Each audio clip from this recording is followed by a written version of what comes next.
You know, just at my core, I'm a people guy. I love connecting people. I love to get connected to people. I love to develop relationships, fix broken ones, and start there foundationally. I think there's obviously a competence that comes along with this job, and so along with building relationships, we're going to get to work, and we're going to evaluate, and we're going to assess, and we're going to close gaps and do those types of things. But I think in the immediate, it's finding out where we are and really building relationships and getting around the district, being visible.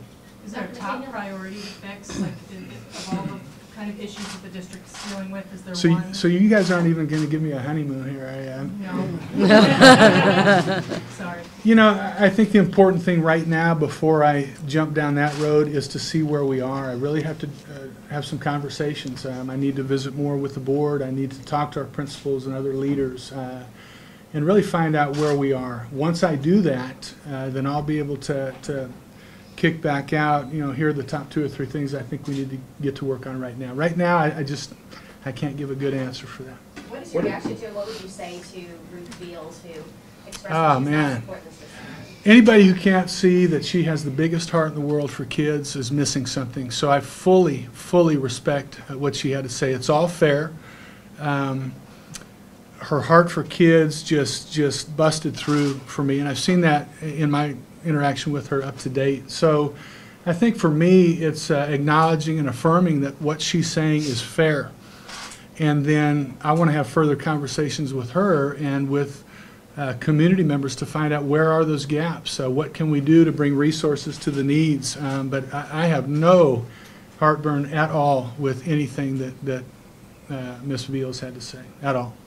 Sean, what is appealing about this job? That you've had a pretty good Man, run you in guys most don't have of it? enough time. As an inner city guy, I went to school in inner city, urban, and so when I look at this, I see potential. I see it just all over. Everywhere you turn, there's potential. There is great partnership. There is a board that, you know, the thing that came through loudly and clearly for me as I'm going through the process is, regardless of what the outside says looking into our district and our board, there is no question in my heart and in my mind that every single board member has kids at the center of their decision making. It comes out differently sometimes, but I am sold 100% that this board loves kids. That is very appealing.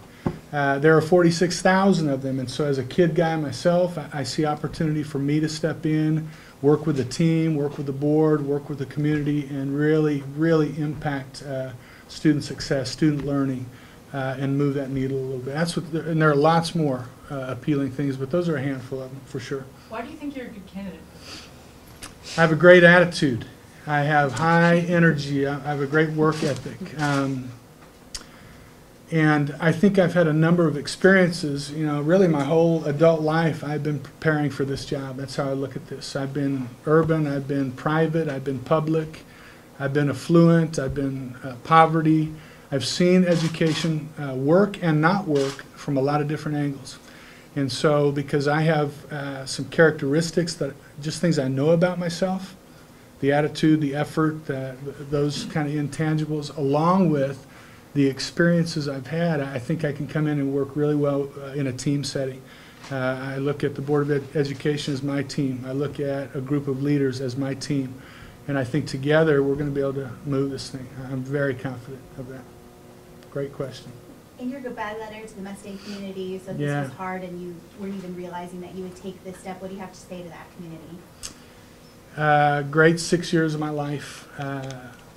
You know, when you do this job, it's like all of you. When you do a job and you put your heart into it, you invest and you receive back. And for that 6 years, I invested and I got back, and I developed some great relationships that I'll continue to hold dearly for me.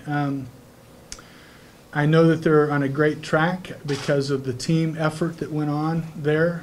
They're in good hands because they have a board that cares about what happens.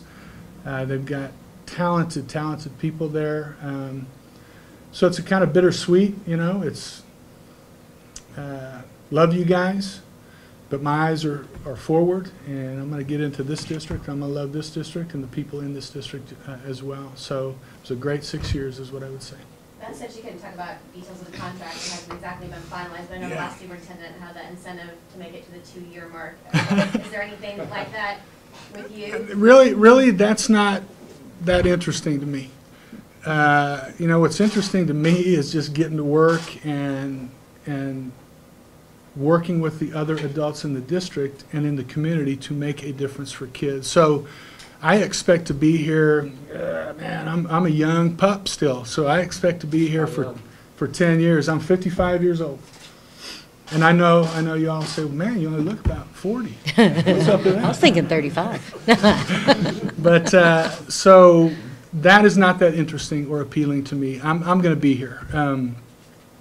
And I honestly believe that things are in place here that just need some connectivity now. Let's tighten things up and let's begin moving at an accelerated pace. That's kind of what I'm after. So, great question.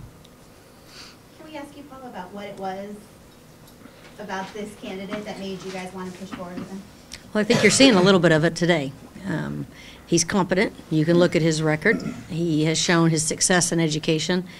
He also is, I kind of always go with, you know, humble, hungry, and smart, and he's very humble. He wants to do great things for us, and that came across time after time again. And he's smart. You can look at everything that he's done, and he's competent for this job, and he has the heart for this job. And he was very clear that this was the only other job he would want. And so that... I need to have you call my mom and dad as soon as we're done. Tell them how smart I am. I know. Paula, did you guys feel the pressure this time to find someone that you think would stick? I am so proud of our board for the process. I mean, we worked steadily with OSSBA, and we spent hours and hours and hours together really, you know, creating where input would come from. And OSSBA provided details of organizations of what they were looking for. And what it really came down to was none of us were very far apart. We want kids to have access to quality education. We want them to be able to move through our school district successfully, safely, and to be a productive member of society in any way they choose to do it. And our board set that process, and we've moved through it steadily. We had a good pool of candidates, many. Lots of people said, wow, I didn't know they'd have that many candidates. Lots of candidates, lots of great qualifications. But as we whittled down through, if we put it all together, we came down to a smaller pool that this was what we wanted, and then it came down to how they talked to us and what they said and how much grit they were going to have and being aware of what they were walking into, because OKCPS is a big district and it serves a lot of kids, and these kids need someone who cares deeply about them. Paul, would you like to respond to Ruth's concerns that, you know, he may not be the right guy for the job? It seemed to me like she was saying she wanted somebody with a little more like urban experience or something. I wasn't quite sure, but can you address her concern? You know, I completely agree with Sean in that Ruth's heart is bigger than this room. If she was standing here, we'd all have to get out because she loves these kids. And the stats for District 5, unfortunately, they are not where we want them to be, and they have not been. We have 7 districts in this district, in this school system, and we need a person, and he is the right person for all 7 districts. And he is willing to learn. He's willing to listen first. He's willing to then learn what we need to do and then lead. And that's what we're looking for. So he's very much the right candidate for this position. Hey, Paul, how diversified was this pool that you talked to? How many candidates and how diversified? Minorities, women? It was very a diverse pool. Yeah, we had women. We had. Well, okay, let's clarify. So who we interviewed is who we knew were what as far as diversity would be. But by names, we had women and men for sure. And who we interviewed many different cultures and races. Yeah. But we had to hire for the right fit for the job, just to clarify. Dr. McDaniel, other than the fact that Mustang, started out as a suburban school, just thinking about the profile of your student body at Mustang compared to the profile of the student body in Oklahoma City public schools in terms of ethnicity, different economic levels, can you just kind of compare and contrast the two districts that way? from the standpoint of the students? Sure, I can. Generally, beginning with 11,500 kids, that's student population, 34% free and reduced population, so much lower. You'll have to fact check me on this, but I think we're probably close to 80% and above Caucasian. So stark differences for sure, suburban, urban. And while I recognize all of that, something that's important to me on that checklist that people look at to see if this is a good fit, there are things like leadership, upfront leadership, team building. Can you assemble a team? Do you have a backbone? Can you make hard decisions? Can you make them in a timely manner? And those things really translate from 46,000 student population to 11,500 to 3,000. You've got to be able to do some of those things regardless of what your actual school experience has been. And so those are the things that I feel very confident in. And make no mistake, I have not had lots of experience in an urban setting with huge populations of kids. But I have had lots of experience in leadership and in team building and in taking care of kids. So, thank you. Doctor, what is your strategy or what is your plan to help Oklahoma City public school kids? In light of the tragedy that occurred? Tragedy. Your Strategy. Oh, just strategies? So to help Oklahoma City kids. Sure.